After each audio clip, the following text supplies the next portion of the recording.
देते। सूरदास जी ने भगवान को बड़ा कठोर शब्द कहा, कन्हैया तेरे जैसा नमक हराम दुनिया में कोई होगा? आज तक तूने मेरे ऊपर कृपा नहीं की, कोई बात नहीं, मुझे कोई चिंता नहीं, हम तो पतित है ही हैं, हमको तो अपने पतित होने पर गर्व है। सूरदास जी कहते हैं अगर हम पतित न होते, पापी न होते तो जन्मांध होते, जन्म से अंधे होते। सूरदास जी कहते हैं हाँ तो पतित 7 पीढ़िन को, एक पीढ़ी के नहीं 7 पीढ़ी के हम पतित हैं। हाँ तो पतित 7 पीढ़िन को पतिते हुए निस्तरी हों, हम तो पतित होकर के ही तरेंगे, अगर हम पतित हैं तो आप पतित पावन हैं। हाँ तो पतित 7 पीढ़िन को पतिते हुए निस्तरी हों, कहे हम ही कहे तुम ही माधव आज अपुन भरोसे लड़ी हो, कि तो आज आप ही की बात होगी, हमारी बात होगी, आज हम आपकी एक एक पोल पट्टी खोलेंगे, अगर हम पतित हैं तो कोई बात नहीं। और फिर सूरदास जी ने कहना शुरू किया, सूरदास जी ने कहा आपके जैसा नमक हराम कौन होगा दुनिया में? भगवान ने कहा अरे सूरदास ऐसा क्यों बोलते हो? तो सूरदास जी ने कहा एक दिन नोन खाए जन्म भर भूले नहीं। एक दिन कोई व्यक्ति किसी का नमक खाता है तो जीवन भर नहीं भूलता है, नमक हलाली करता है, नमक हरामी नहीं करता। एक दिन नोन खाए जन्म भर भूले नहीं, और 10 वर्ष नोन खाए भूल गए नंद को। 10 वर्ष तक यहाँ रह करके ब्रज में नंद बाबा के घर माखन मिश्री खाया, लाड लडाया मैया यशोदा ने और नंद ने, गोपियों ने इतना स्नेह दिया, और मथुरा जाने के बाद अपने माँ बाप मिल गए, परिवार के लोग मिल गए तो सबको भूल गए। एक दिन नोन खाए जन्म भर भूले नहीं, 10 वर्ष नोन खाए भूल गए नंद को। देह गेह को विसार श्री राधा जो ने प्रेम कियो, अपना देह गेह सब विसार करके राधा ने प्रेम किया, तुम उनके भी नहीं भय? अरे तुम तो इतने बड़े छलिया हो कृष्ण, तेरे छल छद्म को तेरे भाई बलराम भी नहीं जान पाए। पारथ के साथ निज बहन भगाए दई, ऐसा दुनिया में कौन होगा जो अपनी बहन को अपने मित्र के साथ स्वयं भगा दे, बोले लेते जाओ इसको। द्वारिका में यही तो हुआ। एक दिन अर्जुन आए तो भगवान बैठे, अर्जुन बैठे, जलपान लेकर के सुभद्रा आई, भगवान की बहन सुभद्रा जब जलपान लेकर के आई तो अर्जुन ने सुभद्रा को देखा, कुछ देर तक देखते ही रह गए। सुभद्रा जी जलपान रख करके चली गईं। जब वो चली गईं तो भगवान कृष्ण ने अर्जुन की ओर देखा और कहा अर्जुन तुम बार बार मेरी बहन को क्यों देख रहे थे, क्या बात है? अब अर्जुन चुप। भगवान श्री कृष्ण ने कहा देखो देखो मन की बात छिपाओ मत, तुम मेरे मित्र हो, क्या मेरी बहन तुमको पसंद है? अब अर्जुन क्या बोले? भगवान ने कहा अगर तुम्हें पसंद है, विवाह करना चाहते हो तो मैं उपाय कर देता हूं, और मैं जैसा कहूं वैसा करो तो विवाह हो जाएगा। तो अर्जुन चुप रहे, मौनम स्वीकार लक्षणम, उनका मौन ही मानो स्वीकार्य था। और फिर भगवान ने ही योजना बनाई। भगवान ने कहा एक काम करो, आज तो जाओ, और 1 महीने बाद चातुर्मास से शुरू होने वाला है, आषाढ़ का महीना शुरू होगा, गुरु पूर्णिमा से चातुर्मास से शुरू होता है आषाढ़ के बाद। तो जाओ, जाकर के सिर मुड़ाओ और गेरुआ कपड़ा पहन करके, दंड ले करके हाथ में, सन्यासी बन करके नारायण नारायण करते आना, और सारी योजना हम बनाएंगे। अर्जुन ने जाकर के सन्यासी का वेश बनाया, दंड कमंडल लिया और आ गए महाराज नारायण नारायण करते। भगवान कृष्ण ने प्रणाम किया, स्वागत किया, दोनों की मिली भगत थी। बलराम जी उधर से आए, बलराम जी ने देखा, बलराम जी ने भी प्रणाम किया, कोई महात्मा आए सन्यासी।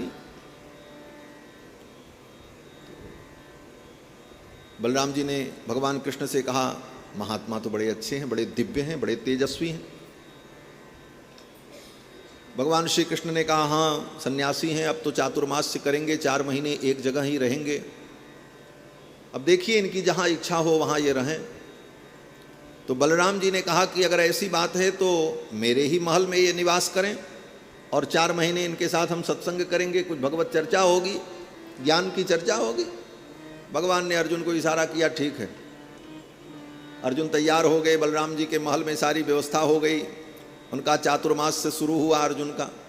चातुर्मास्य का तो नाटक था, योजना तो सब भगवान की थी। दिन में बैठें चातुर्मास्य में अनुष्ठान करें, माला जपें, शाम को बलराम जी को बड़ी सुंदर सुंदर कथा सुनावें, और जब बलराम जी जाकर के विश्राम करें और अपने कार्य में चले जाएं तो कृष्ण भगवान धीरे से आकर के आगे की योजना समझा दें, अब इसके बाद क्या करना।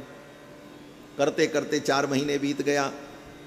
जब चातुर्मास से समाप्त होने का समय आया, बीच बीच में भगवान कभी कभी आते थे जब बलराम जी बैठे सत्संग सुनने के लिए।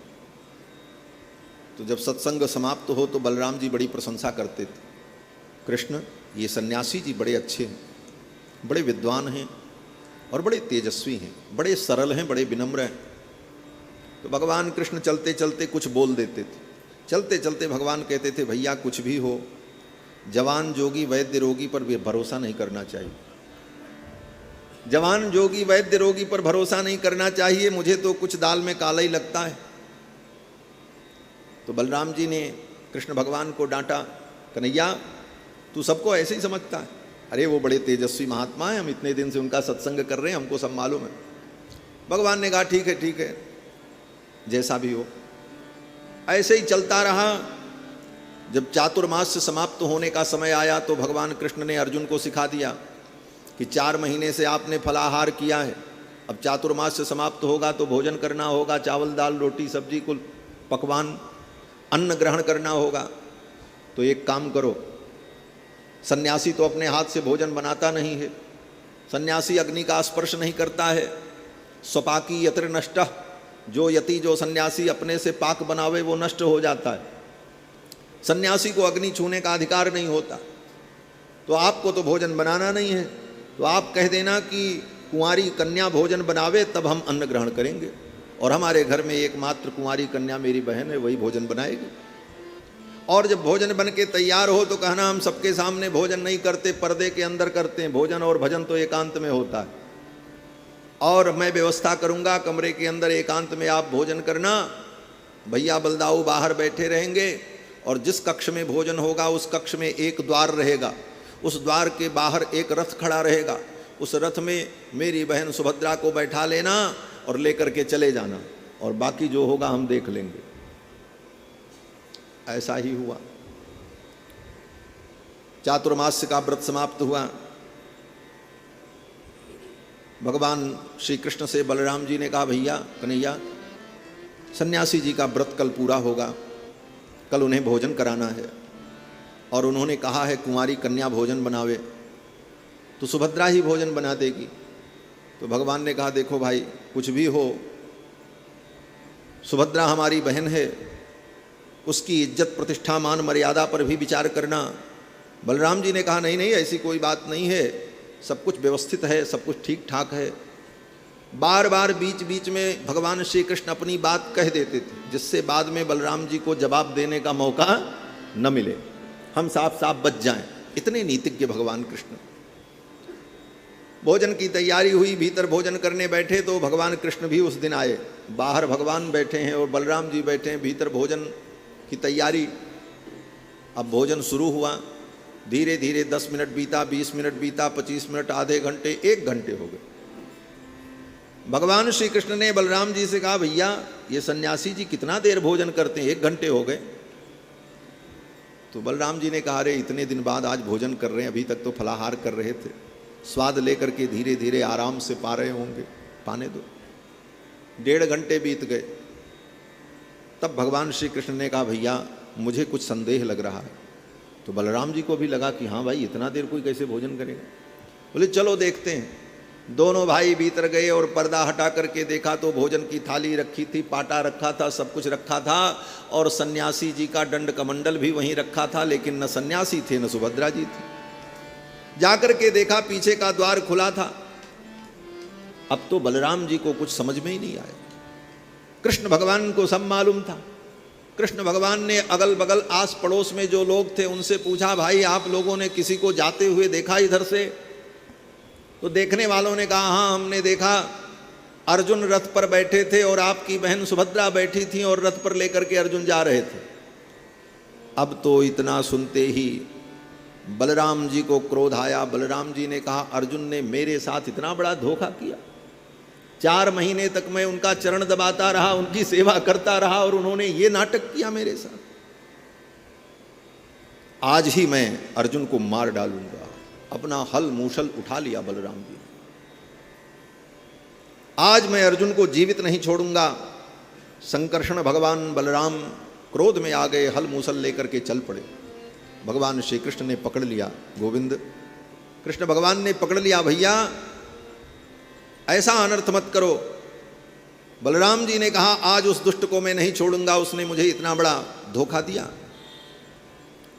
तो भगवान श्री कृष्ण ने कहा, भैया आप मार दोगे मैं जानता हूं, लेकिन आप विचार करो, सारी दुनिया ने देखा है, आपकी बहन को अर्जुन लेकर के गए, ये दुनिया ने देखा, और अगर आप अर्जुन का वध कर देंगे तो ये घटना जो लोग नहीं जानते वो भी जान जाएंगे, और उसका परिणाम ये होगा कि कोई भी कुलीन पवित्र कुल का क्षत्रिय आपकी कन्या का पाणी ग्रहण नहीं करेगा। जीवन भर सुभद्रा इसी घर में रहेगी, उसका विवाह नहीं होगा, कोई क्षत्रिय उसे स्वीकार नहीं करेगा। इसलिए बुद्धिमानी तो यही है कि अब अर्जुन के साथ गई है तो अर्जुन के साथ ही इसका ब्याह कर दो, यही बुद्धिमानी है, नहीं तो जीवन भर सुभद्रा का विवाह नहीं होगा और कोई दूसरा रास्ता नहीं है। बलराम जी ने भी सोचा कृष्ण ठीक कहते। अंत में बलराम जी को भी ये बात स्वीकार करनी पड़ी और सारी योजना भगवान श्री कृष्ण ने ही बनाई थी।